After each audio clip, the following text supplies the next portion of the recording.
we all know that our country's journey toward equality is not finished yet. We know it right here in this room. It's been 5 years since Lawrence versus Texas and 39 years since Stonewall, but still, we've got work to do before we achieve equality in the LGBT community.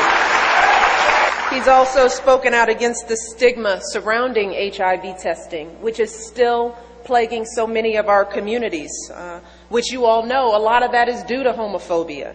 Barack has led by example. When we took our trip to Africa and visited his home country in Kenya, we took a public HIV test for the very point of showing folks in Kenya that there is nothing to be embarrassed about in getting tested. And we did it as a couple. And he said something very simple. He said, all too often we settle for the world as it is because we think it's the best that we can do, even if when it doesn't reflect our values and aspirations as a nation.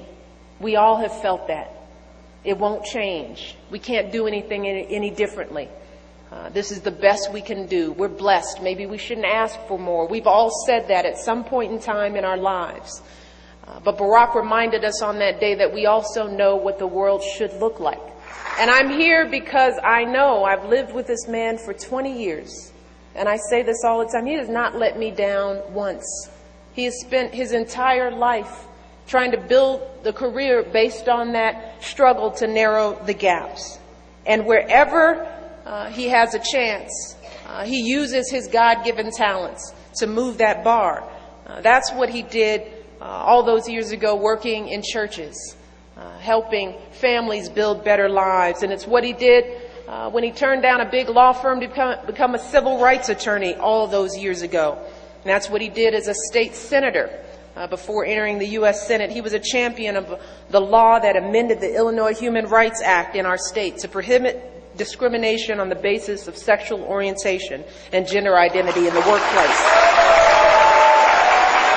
In the world as it should be, we can work together to repeal laws like DOMA and Don't Ask and Don't Tell. And we can oppose